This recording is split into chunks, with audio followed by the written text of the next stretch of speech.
Hi friend, मैं doctor Ajay Srivastava, आपका मेरे इस चैनल में स्वागत है।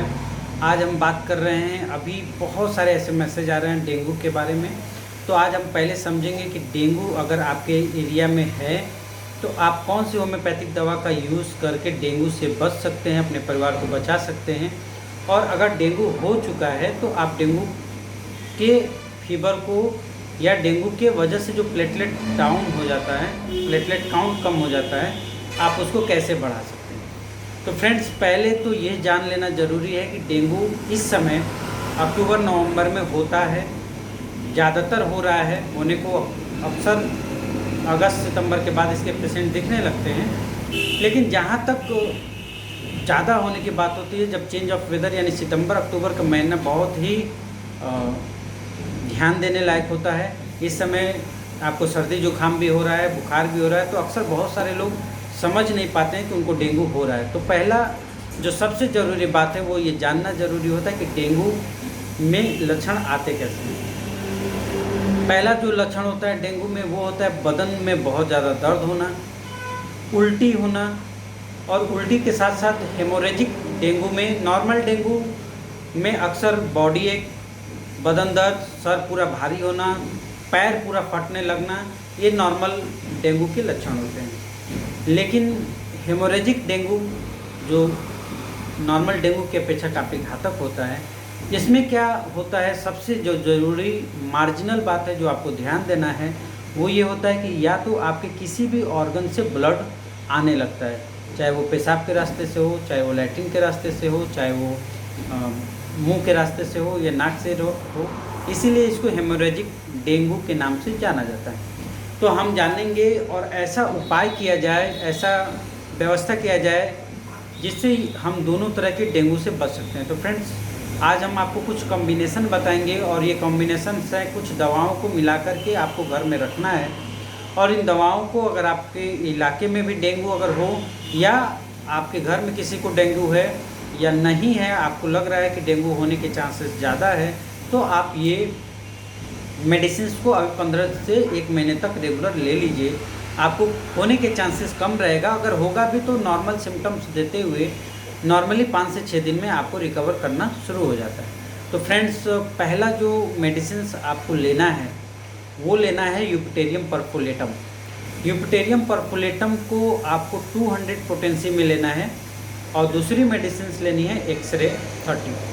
यूपटेरियम परफोलेटम एक सिंगल मेडिसिन है और काफ़ी कारगर होती है प्लेटलेट को बढ़ाने में, बदन दर्द को रोकने में, पूरे बॉडी एक जो होती है शरीर में अकड़न होने लगती है, सर में जो भारीपन आता है, ये एक मेडिसिन आपको इन सारे प्रॉब्लम से काफ़ी हद तक राहत देना शुरू कर देती है।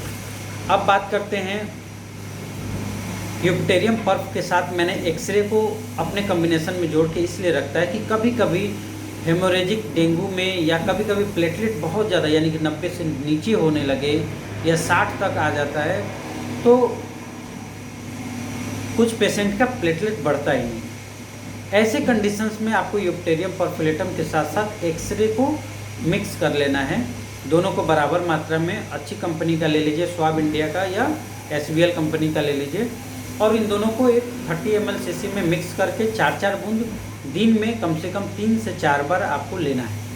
अगर आप डेंगू से पीड़ित हैं तो, अगर डेंगू से पीड़ित नहीं है तो सिर्फ सुबह में 4 बूंद आधा कप पानी में डालकर रोज़ सुबह खाली पेट आप इसको रेगुलर 15 से 20 दिन ज़रूर ले लीजिए।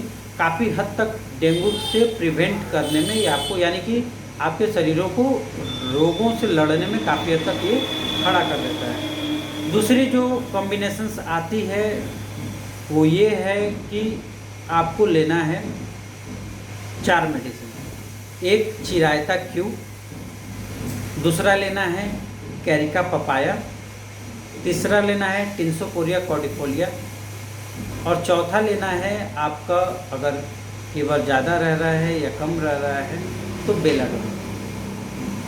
बेलाडोना को आपको क्यू पोटेंसी में यूज़ कर लेना है। या अगर फीवर ज़्यादा नहीं रह रहा है तो ओसिमम कैन ले लीजिए। ओसिमम सैंक करके जो एक मेडिसिन आती है, दोनों में अंतर है, एक ओसिमम कैन है, एक ओसिमम सैंक है। तो आपको ओसिमम सैंक लेना है क्यू पोटेंसी में। अब हम बात करते हैं पहली मेडिसिन टिंसो कॉर्डिफोलिया। टिंसो कॉर्डिफोलिया जो मेडिसिन होती है, इसका हिंदी नाम गुलूच है। गुलूच आप देखा होगा, गिलोय आपने सुना होगा। कोरोना के समय में बहुत सारे लोगों ने गिलोय का इस्तेमाल किया था। तो अब गिलोय का यूज़ अगर आप डायरेक्ट लेते हैं, हमारे पास बहुत से ऐसे पेशेंट आए थे जिन्होंने गिलोय को बहुत ज़्यादा यूज़ कर लिया था, जिसकी वजह से लीवर फूल गया था। और डेंगू में भी यही होता है, लीवर में सूजन होता है, और लीवर में जब सूजन ज़्यादा बढ़ जाता है तो प्लेटलेट काउंट घटने लगती है और पेशेंट की डेथ होने के चांसेस ज़्यादा हो जाते हैं। तो फ्रेंड्स, ये बहुत ही घातक बीमारी है। बहुत ही समझदारी से, अगर आपके 60,000 से नीचे है और अगर आपके पेशेंट या आपके घर में कोई हॉस्पिटलाइज होने की भी चांसेस में है, तो वैसे कंडीशंस में जब एलोपैथिक दवा सुबह शाम वो लोग देते हैं, उसके बाद दोपहर में आपके पास बहुत टाइम रहता है। आप दोपहर के समय में ये होम्योपैथिक दवा उसको 1-1 घंटे के अंतर से अगर देते हैं तो आपका पेशेंट 2 से 3 दिन में हॉस्पिटल से डिस्चार्ज हो जाता है और कोई आगे अनहोनी होने की चांसेस नहीं होती है। ये कंफर्म कंडीशंस मान के चलिए। तो पहला आपको क्या लेना है, टिंसोकोरा कॉर्डिफोलिया। क्यू पोटेंसी में ले लीजिए, SBL कंपनी का या स्वाब इंडिया कंपनी का ले लीजिए। एक 30 ml का सीसी ले लेंगे। दूसरी मेडिसिन आपको लेना है कैरिका पपाया। आप जानते हैं कैरिका पपाया यानी कि पपीता। अक्सर लोग डेंगू होने के बाद पपीता के पत्तों का रस लेते हैं। आपके यहाँ अगर पपीता का पत्ता का रस मिल जाता है तो आप पपीता का पत्ता का रस यूज़ कर सकते हैं। इसमें ऐसे केमिकल्स कंपाउंड हैं जो प्लेटलेट को अचानक से एक दिन में 1 लाख तक भी बढ़ाने की क्षमता रखते हैं। इसलिए अक्सर लोग पपीते के पत्ते के रस के साथ साथ बकरी का दूध का इस्तेमाल करते हैं और ये काम करता है। आपके एलोपैथिक मेडिसिन की अपेक्षा ये बहुत ज़्यादा काम करता है। क्योंकि 60,000 से नीचे हो जाता है तो प्लेटलेट इन्फ्यूजन कराना, पानी चढ़ाना, ऐसी कंडीशंस में आपको एलोपैथिक हॉस्पिटल्स की ज़रूरत पड़ती है। लेकिन अगर 90,000 तक है तो आप अपने घर में उसको कवर कर सकते हैं। बस थोड़ा सा धैर्य रखने की ज़रूरत होती है। अक्सर लोग बहुत ज़्यादा घबरा जाते हैं। एक डेथ जब लोग डेथ कर जाते हैं उस शहर में, तो लोगों के दिल दिमाग में ये बात आ जाता है कि डेंगू होने के बाद बहुत ज़्यादा घबराहट होती है और अक्सर लोग कहीं ऐसा लगता है कि एक्सपायर न कर जाए, डेथ ना हो जाए। तो फ्रेंड्स, पहली जो सबसे ज़रूरी और इम्पॉर्टेंट बात ये है कि आपको अपने प्लेटलेट के काउंट पे दिमाग और नज़र रखना है। और अगर 90,000 तक है तो सुबह सुबह प्रॉपर योगा करते रहिए। और ये कॉम्बिनेशन जो मैंने बताया है इसको आप लीजिए, 3 से 4 दिन में आपके प्लेटलेट काउंट काफ़ी हद तक रिकवर कर जाएगी और इसके वजह से जो लीवर में सूजन होता है वो काफ़ी हद तक आपका रिकवर कर जाएगा, यानी कि नॉर्मल हो जाएगी। तो ये उपाय आपको बहुत ज़्यादा ज़रूरी है। हमारे पास आपके इलाहाबाद से, कोलकाता से, झांसी से बहुत ज़्यादा इस समय मैसेज आते हैं कि अभी आ भी रहे हैं कि कोरोना के बाद ये बहुत ज़्यादा इम्पेक्ट पड़ा है डेंगू का, इलाहाबाद में बहुत ज़्यादा हो रहे हैं। तो ऐसे कंडीशंस जितने भी शहर हैं जहाँ गंदगी है, जहाँ साफ़ पानी है, अगर आप कूलर में रखते हैं तो भी उसको हर दिन बदलने की कोशिश करिए। तो ये एक तरह की भयावह कंडीशंस होने लगती है। अक्सर डेंगू होने के बाद फीवर बहुत ज़्यादा आने लगता है, 104 के ऊपर फीवर चला जाता है। तो उसमें एलोपैथिक दवा आप कुछ ले लीजिए। उसके बाद आप एक जांच करा लीजिए, CBC और LFT या एक अल्ट्रासाउंड करा लीजिए।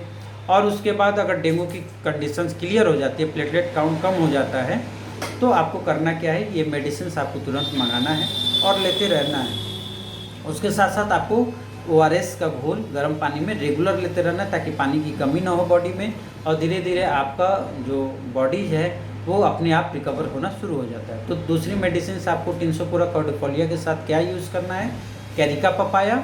और कैरिका पपाया के साथ तीसरी मेडिसिन आती है ओसिमम सैंक। ओसिमम सैंक आप जानते हैं श्यामा तुलसी यानी कि काली तुलसी, ये वायरल फीवर के सबसे बेस्ट मेडिसिन है, आप इसको यूज़ कर सकते हैं। तो श्यामा तुलसी यानी कि ओसिमम सैंक आप ले लीजिए।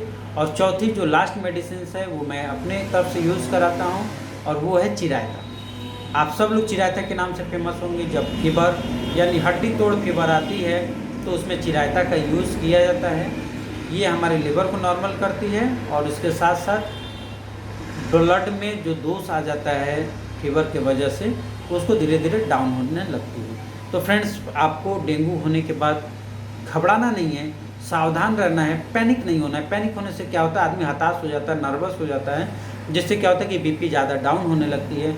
90% ऐसा मेरा अनुभव है, 90% डेंगू के पेशेंट जो हमारे क्लिनिक पे आते हैं वो रिकवर करते हैं, और जब वो रिकवर कर जाते हैं तो सिर्फ उनका फीवर नहीं छूटता है, उनकी लीवर भी नॉर्मल होती है, उनके बॉडी में जो साइड इफ़ेक्ट आता है अक्सर डेंगू के बाद जो गठिया होने लगता है, थायराइड होने लग रहा है, ये भी एक केसेस है।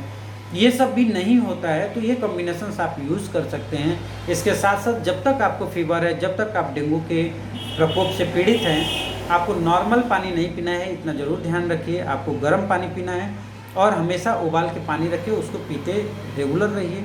धीरे धीरे आपको आराम मिलना शुरू होगा, और मुझे उम्मीद है ये कम्बिनेशंस आपको ज़रूर हेल्प करेगी। अगर कोई और दिक्कत होता है, कोई ज़्यादा दिक्कत प्रॉब्लम्स होती है, तो आप हमें व्हाट्सअप कर सकते हैं, हम कोशिश करेंगे, या मैसेज कर सकते हैं रिप्लाई करने के लिए।